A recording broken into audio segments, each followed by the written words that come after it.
For 10 years, I've been the proud, supportive wife of a sober alcoholic. I just found his secret stash. It's not alcohol. It's dozens of empty water bottles he's been filling with whiskey and drinking in plain sight, proving his sobriety to me every single day. The smell hit me first, a sickly sweet wave of caramel and rot that cut through the garage's usual scent of dust and cut grass.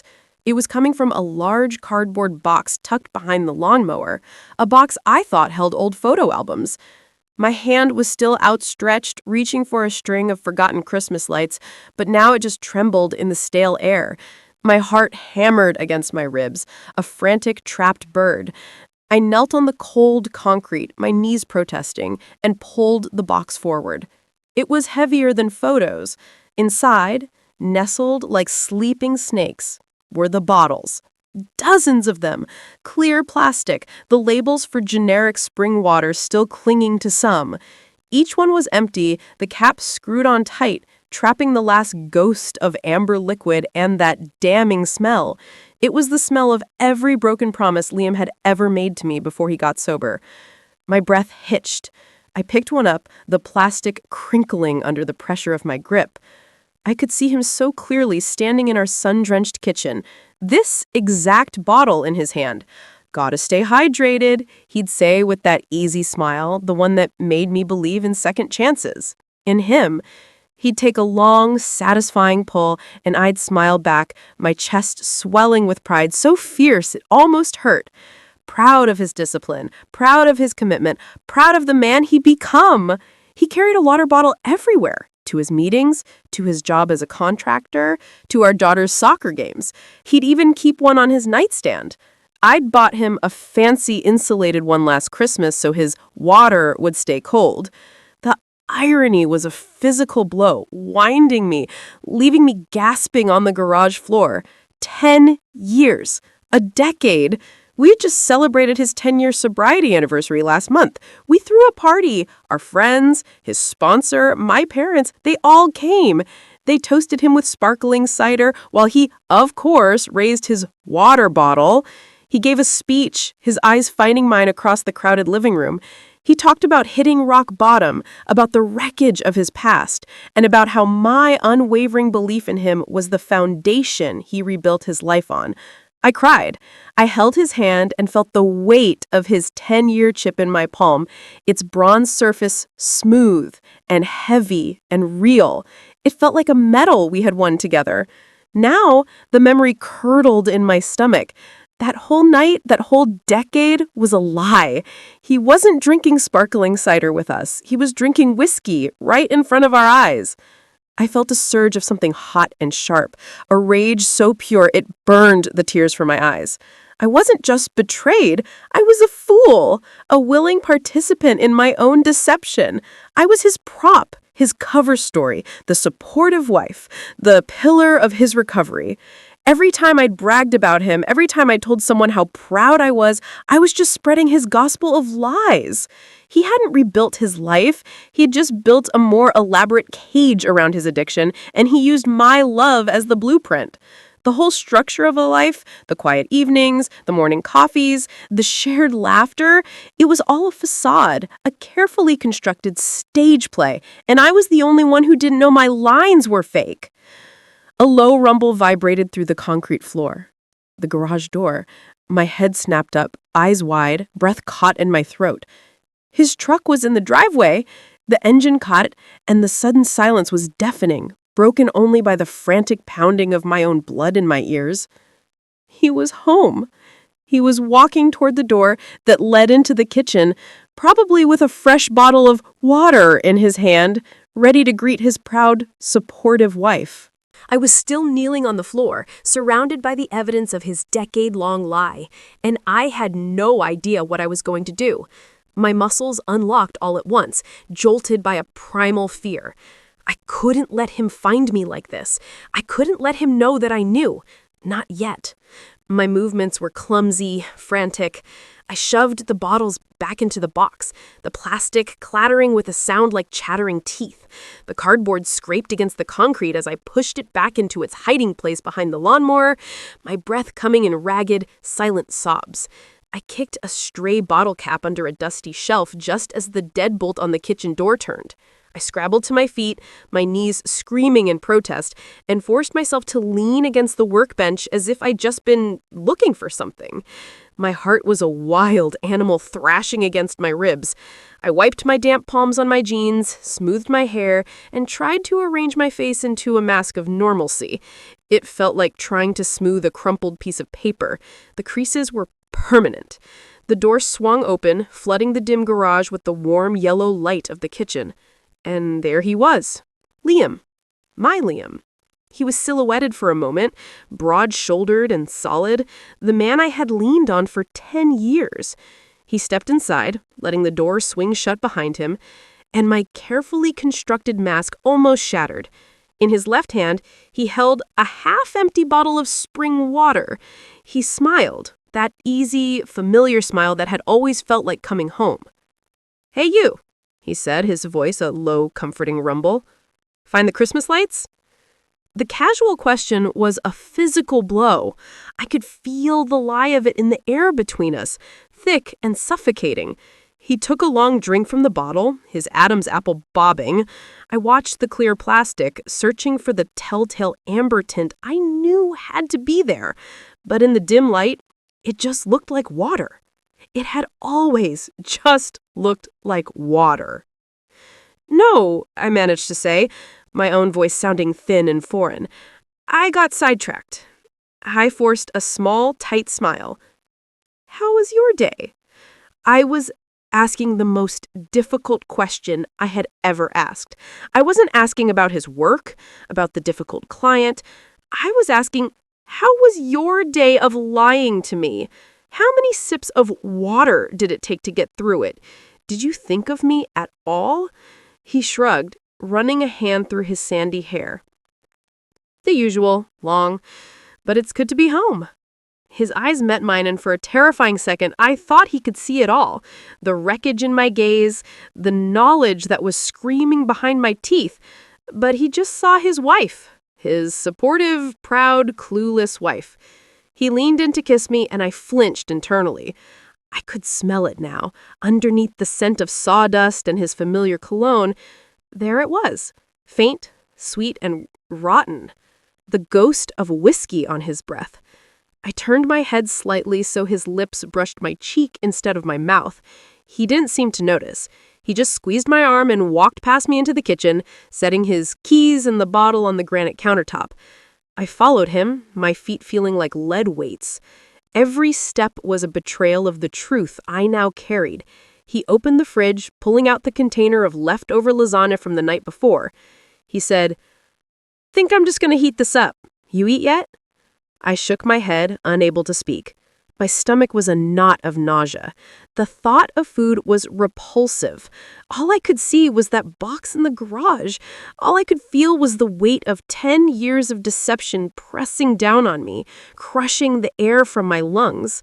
I watched him move around our kitchen, the space we'd designed together, the heart of our home. It was all a stage. Every tile, every cabinet, a prop in his long-running play. He was so casual, so comfortable in his performance. Years of practice had made him a master. He wasn't an actor playing a part. He had become the part, the sober husband, the dedicated father. And I had been his most devoted audience member, giving him a standing ovation every single night. The rage was gone now, replaced by an unnerving, icy calm. This wasn't a simple betrayal.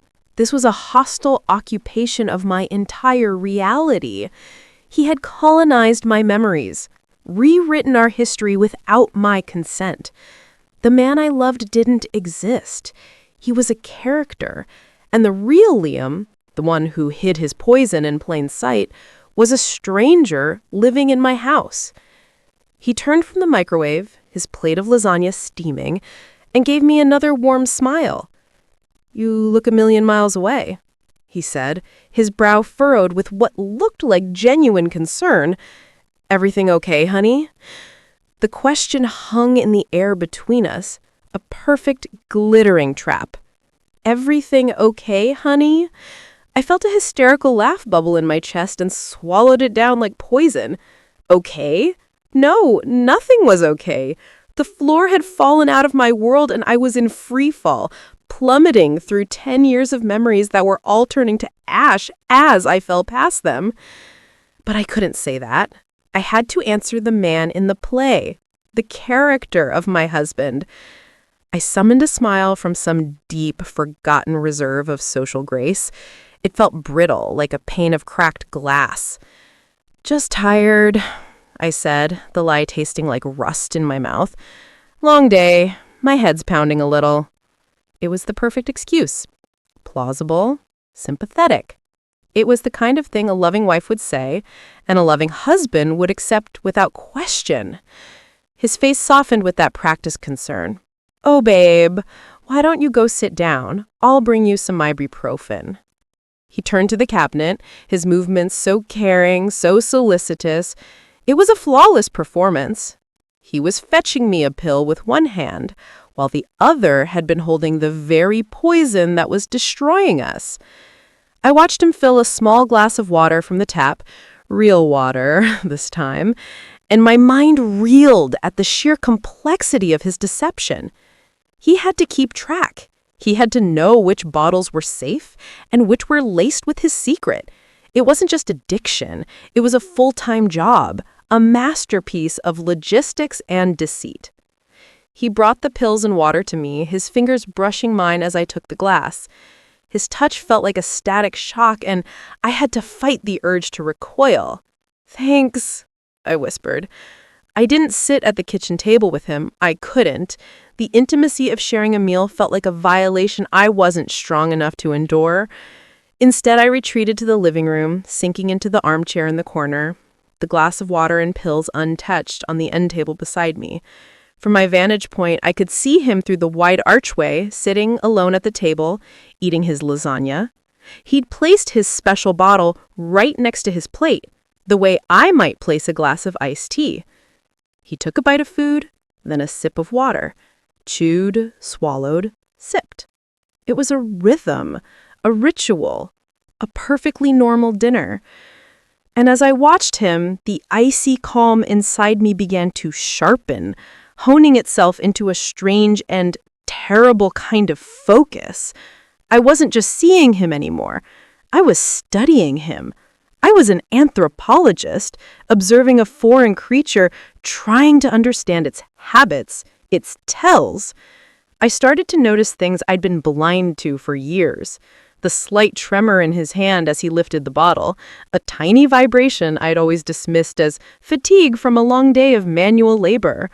The way his eyes, which I had always thought were so clear and present, seemed to have a faint, glassy sheen under the recessed lighting. He wasn't looking at anything in particular, just staring at the wall ahead, lost in a world I had never been invited into. He was here, but he wasn't. He had been gone for a decade, and I was only just now realizing I was living with his ghost. The man I married, the funny, sharp, passionate man who had fought his way back from the brink, had died a long time ago. This person at my kitchen table was a stranger who wore his face, a meticulous imposter who had learned to mimic his mannerisms and echo his laugh.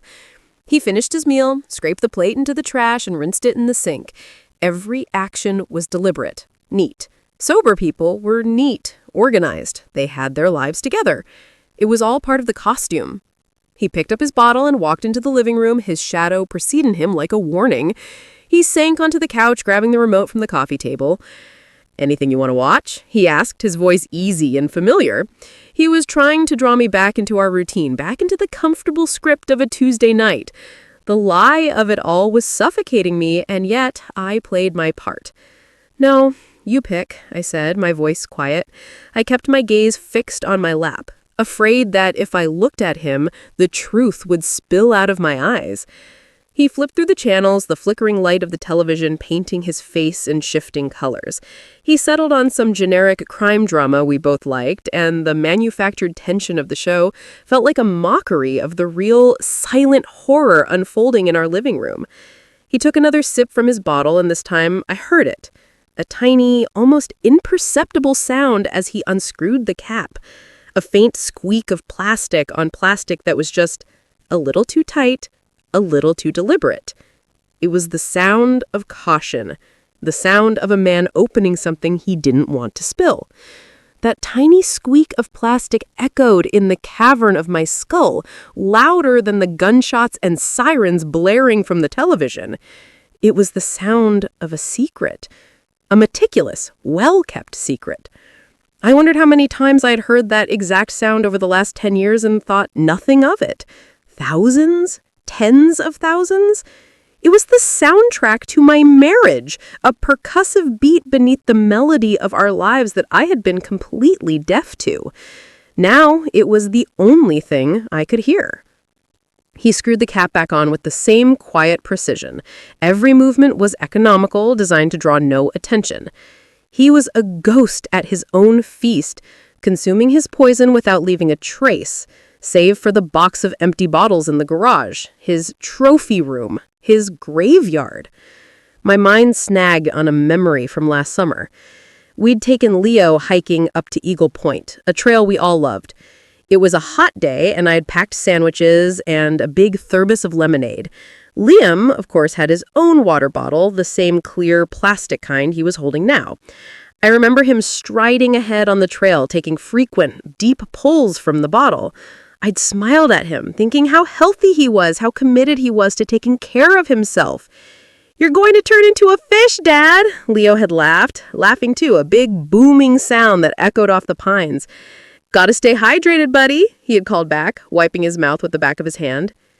He had been drinking whiskey on a steep mountain trail with his 8-year-old son just a few feet away. The memory, once so sun-drenched and happy, curdled in my stomach. He wasn't just a liar, he was reckless.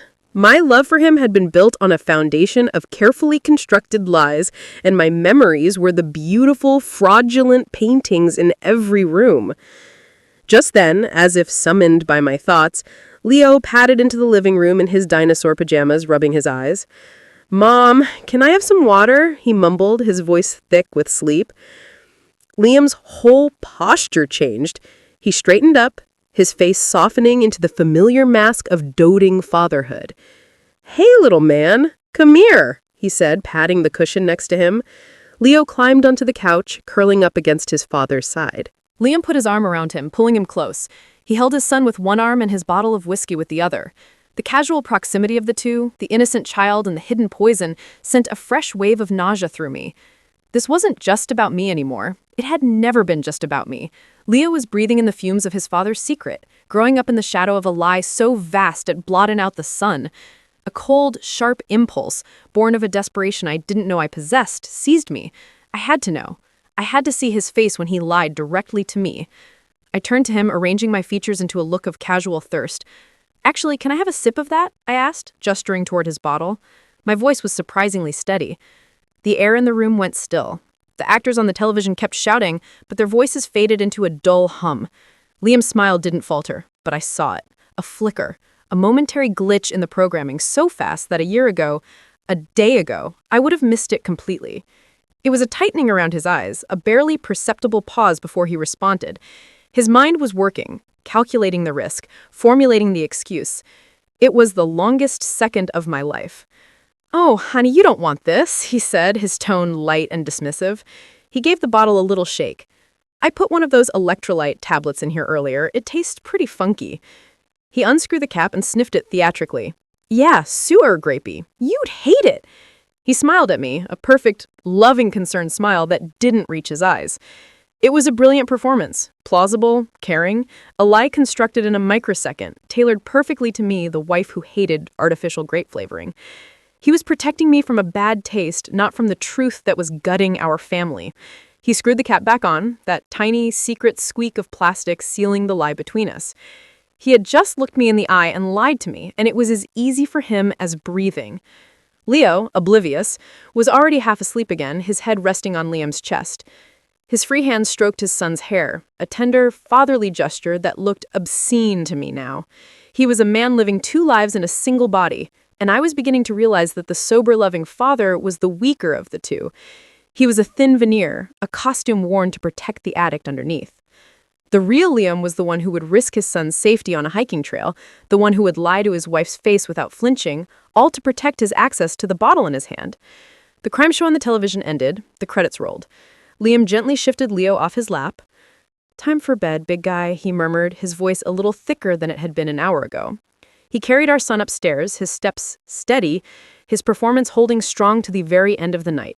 I sat there in the silent living room, the phantom glow of the television screen painting the walls. The house was quiet, but my mind was screaming. He came back downstairs a few minutes later, bottle still in hand, and gave me a tired smile. "He was out before his head hit the pillow," he said. He walked over to my armchair, leaned down, and kissed my forehead. His lips were cool, but I imagined I could smell the faint, sweet scent of whiskey on his breath.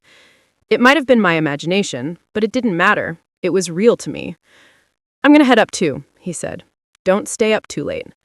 I watched him walk out of the room, watched the man I had spent a decade loving and trusting disappear up the stairs to lie in our bed. I sat frozen for a long time, listening to the house settle. I wasn't just hurt anymore. I wasn't just betrayed. A new feeling was taking root in the frozen landscape of my heart, a cold, hard resolve. I had been a spectator in his theater of lies for 10 years. The show was over. Now I needed to find out how deep the rot went. I needed to see everything. I waited, my body rigid in the armchair, listening to the sounds of the house die down. The gentle creak of the floorboards upstairs as he moved from the bathroom to the bedroom, the soft thud of a shoe hitting the floor, the familiar sigh of our old mattress as he settled into his side of the bed, his side of our life. The only sound left was the low hum of the refrigerator from the kitchen, a mechanical heartbeat in the corpse of my marriage. When a full 10 minutes of silence had passed, I rose. I moved like a burglar in my own home, my bare feet making no sound on the hardwood floors. Every shadow was a hiding place, every familiar object a potential clue in a mystery I never knew I was supposed to be solving. My first stop was his office. The small room off the living room had always been his sanctuary. It smelled of old books and the faint, clean scent of the electronics on his desk. A framed photo of me and Leo sat on the corner, a smiling testament to the life he was supposedly living. I looked at it now and saw only a prop, a piece of set dressing for his long-running play. I didn't know what I was looking for, not exactly. More bottles seemed too obvious. I was looking for the infrastructure of his deceit, the supply lines, the accounting, the planning. I started with his desk, sliding the drawers open with excruciating care. Pens, paper clips, old utility bills, a half-finished crossword puzzle. Everything was maddeningly normal. I ran my hands along the undersides of the drawers and the desktop, searching for anything taped or hidden. Nothing. I moved to the bookshelf, a floor-to-ceiling monument to the man I thought he was. Histories, biographies, classic novels. My fingers traced the spines, a cold dread creeping up my arms. This was insane. I was tearing apart our home, our life, based on a box of bottles and a single, perfectly executed lie. For a moment, a wave of self-doubt washed over me. Maybe I was wrong. Maybe I was hysterical. Then my fingers brushed against a book that was slightly askew, a thick biography of Winston Churchill. I pulled it from the shelf and it felt too light. A faint rattling sound came from within. It wasn't a book. The cover was real, but the pages had been hollowed out, carved into a neat rectangle. Inside, nestled in the cavity where chapters on the Blitz should have been, was a small black metal lockbox. My breath caught in my throat. This was it. This was the secret heart of his secret life. The key was a new problem, but it wasn't a difficult one. I knew Liam. I knew his patterns, his false bottoms. I went back to the desk and pulled out the top left drawer, the one filled with miscellaneous junk. Underneath a tangle of old charging cables and rubber bands was a false bottom, a thin piece of wood I'd never noticed before. And beneath that, a single, tiny key. The lockbox opened with a quiet, decisive click. The contents weren't what I expected. There was a thick stack of cash. Hundreds, maybe thousands of dollars in 20s and 50s, held together by a rubber band. And beneath the cash, a sheaf of receipts. Dozens of them, maybe more, collected over years. I lifted them out, my hands trembling. They were all from liquor stores, but not the one near our house. They were from towns all over the county, places 15, 20, 30 miles away. Beverage Barn in West Haven, Liquorland in Northgate, a place called the Spirit Shop in a town I'd barely even heard of. He had a rotation, a system designed to avoid familiarity, to prevent any one clerk from noticing how often the healthy-looking man buying water bottles also bought a fifth of Jameson. He was a ghost, leaving no trace, or so he thought. I sifted through the slips of paper, a chronological record of my own ignorance. Dates jumped out at me, each one a fresh betrayal. There was one from the day of Leo's 5th birthday party. I remembered Liam running out saying he had forgotten to get extra candles. The receipt was from a liquor store 5 towns over. He'd made a 30-mile round trip for his addiction while our son's friends were playing in the backyard. Then I saw it, the one that made the air leave my lungs in a painful rush. It was dated a little over a year ago, on our anniversary. I remembered the day perfectly. He'd made me breakfast in bed. He told me he had to run a quick errand to pick up my gift, something he'd had specially ordered at a jeweler in Northwood. He was gone for almost 2 hours. He came back with a beautiful silver locket that I was wearing right now. The receipt in my hand was from a liquor store in the strip mall 2 blocks from that very jeweler. Time-stamped. He had bought whiskey on our anniversary on the same trip he took to buy the gift that was supposed to symbolize his love for me. The cold resolve I'd felt earlier wasn't just cold anymore, it was glacial. It was an ice sheet forming over my heart, freezing everything it touched. This wasn't just a weakness. This was a calculated long-term operation. A second life lived in the shadows of our own. I carefully placed the receipts and the cash back in the box, locked it, and returned it and the key to their hiding places. He would never know I'd been there. The office was just the beginning. I thought about the other places that were his alone, the other parts of his carefully compartmentalized world. His car keys were hanging on the hook by the back door. The metal of the keys felt cold and heavy in my hand, a tangible weight of ownership and access. I slipped out the back door into the garage, pulling it closed behind me with a barely audible click. The air was cool and smelled of gasoline and old lawn clippings. His car, a dark gray sedan that was practical and unassuming, sat in the center of the space like a silent, sleeping animal. For a decade, it had been the vehicle of our family life. Trips to the grocery store, drives to the beach, the car we brought Leo home from the hospital in. Now I saw it for what it also was, a private chamber, a rolling alibi, the one place he was truly alone. I used my key to unlock it, the electronic chirp sounding like a gunshot in the stillness. I slid into the driver's seat, the worn leather cool against my skin. The interior was tidy, just as his office had been. A charging cable snaked from the console, a half-empty travel mug of what was probably cold coffee sat in the cup holder. It was the picture of a responsible suburban dad.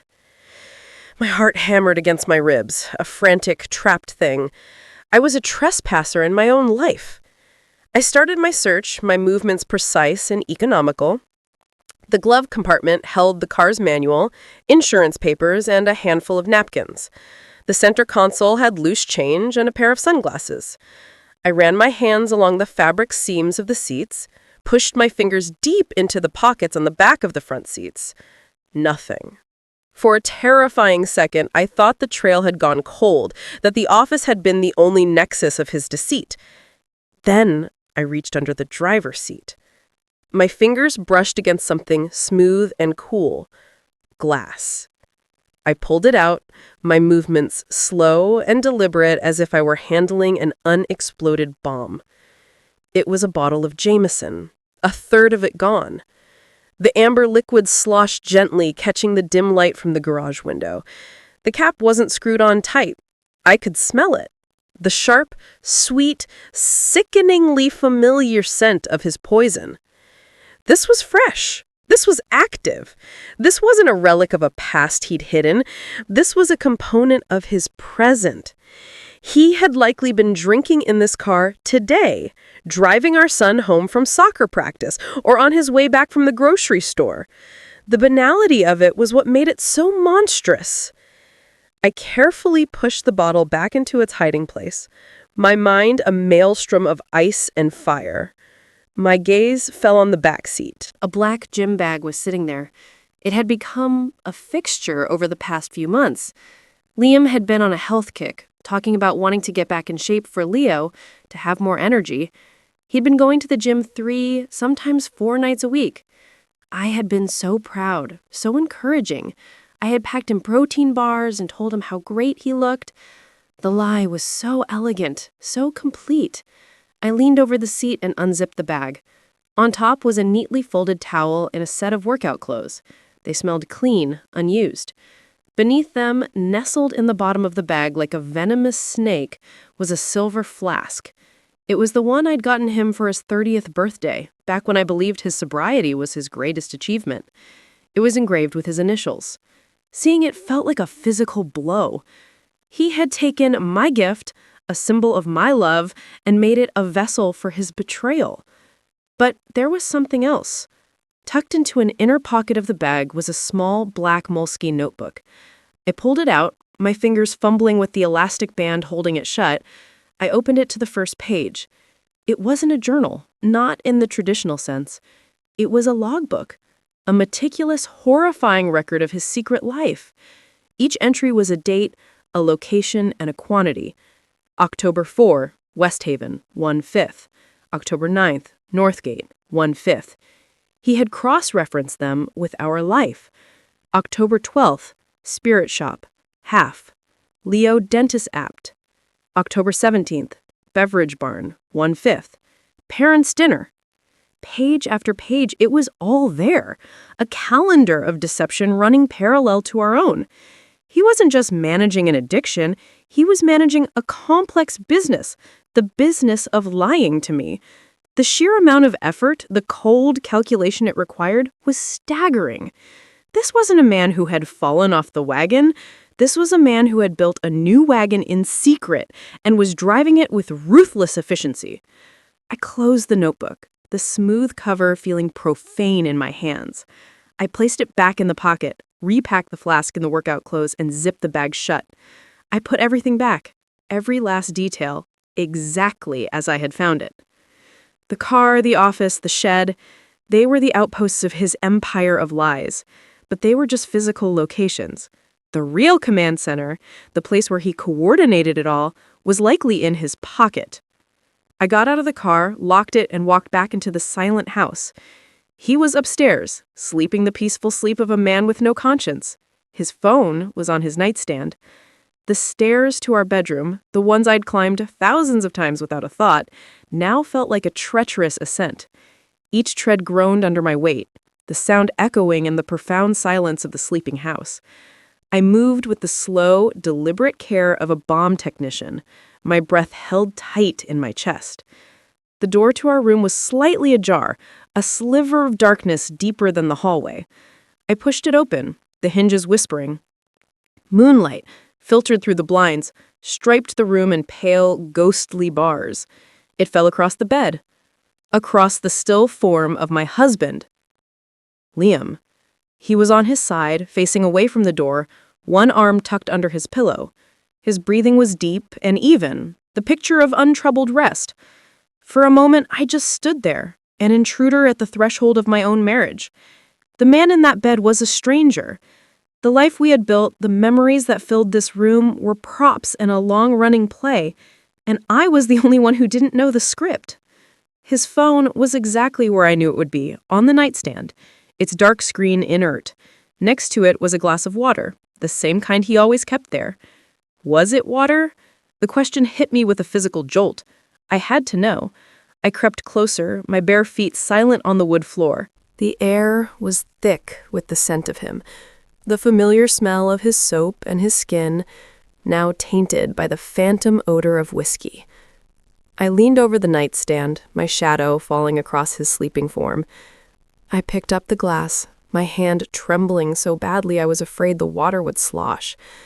I brought it to my nose and inhaled. Nothing. It was just water. A wave of something that felt bizarrely like disappointment washed over me. I wanted every part of his life to be a lie, every single detail, so that the truth would be simpler, sharper. I placed the glass back down without a sound and picked up the phone. It felt warm, still holding a residual charge from his body. I retreated from the room as silently as I had entered, pulling the door almost closed behind me. I didn't go downstairs. I needed a smaller, more contained space, a fortress. I slipped into the master bathroom and locked the door, the click of the bolt loud and final. I slid down to the floor, my back against the cool porcelain of the tub, and stared at the phone in my hand. The screen lit up as I pressed the side button, displaying the lock screen, a smiling picture of me and Leo at the beach last summer. A fresh wave of nausea rolled through me. His passcode. I knew what it was. Not our anniversary, not my birthday. It was Leo's birthday. 0814. I typed in the numbers, my fingers feeling clumsy and thick. The phone unlocked, opening to a grid of apps, a portal into the life he had so carefully hidden. My heart was a frantic drum against my ribs. I didn't know what I was looking for, but I knew I would recognize it when I saw it. I started with his messages. I scrolled through texts from his mother, from colleagues, from a fantasy football league. It was all so normal, so nauseatingly mundane. Then I saw a name, Mark, his sponsor, the man Liam credited with saving his life a decade ago, the man who came over for barbecues, who called to check in, who I'd always seen as a guardian angel in our lives. The thread was long, going back years. I opened it. The most recent texts were from today. "Easy run," Liam had written. "Picked up the anniversary gift and a bottle for the road. The warden didn't suspect a thing." The warden! That's what he called me. The screen blurred as tears of pure hot rage pricked my eyes. I blinked them away, my resolve hardening into something sharp and brittle. I scrolled up, my thumb flying across the screen, devouring their conversation. They weren't texts between a man and his sponsor. They were dispatches between two co-conspirators. They discussed which liquor stores were least likely to be noticed, coordinated alibis for their meetings, and shared tips on hiding the evidence. They had a whole vocabulary of code words. A workout was a trip to the liquor store. Hitting the weights meant drinking together in Mark's garage. And me, I was always the warden, or the I, the obstacle to be managed, the adversary to be outsmarted. I felt the air leave my lungs, my body going cold from the inside out. The betrayal wasn't just Liam's. It was systemic. The very support system I had cherished, the one I thought was holding him up, was the scaffolding that enabled his entire secret world. I sat there on the cold tile, the phone's glow lighting up the wreckage of my life. And I knew this discovery was not an end. It was the beginning of a war. The stairs to our bedroom, the ones I'd climbed thousands of times without a thought, now felt like a treacherous ascent. Each tread groaned under my weight, the sound echoing in the profound silence of the sleeping house. I moved with the slow, deliberate care of a bomb technician, my breath held tight in my chest. The door to our room was slightly ajar, a sliver of darkness deeper than the hallway. I pushed it open, the hinges whispering. Moonlight filtered through the blinds, striped the room in pale, ghostly bars. It fell across the bed, across the still form of my husband, Liam. He was on his side, facing away from the door, one arm tucked under his pillow. His breathing was deep and even, the picture of untroubled rest. For a moment, I just stood there, an intruder at the threshold of my own marriage. The man in that bed was a stranger. The life we had built, the memories that filled this room, were props in a long-running play, and I was the only one who didn't know the script.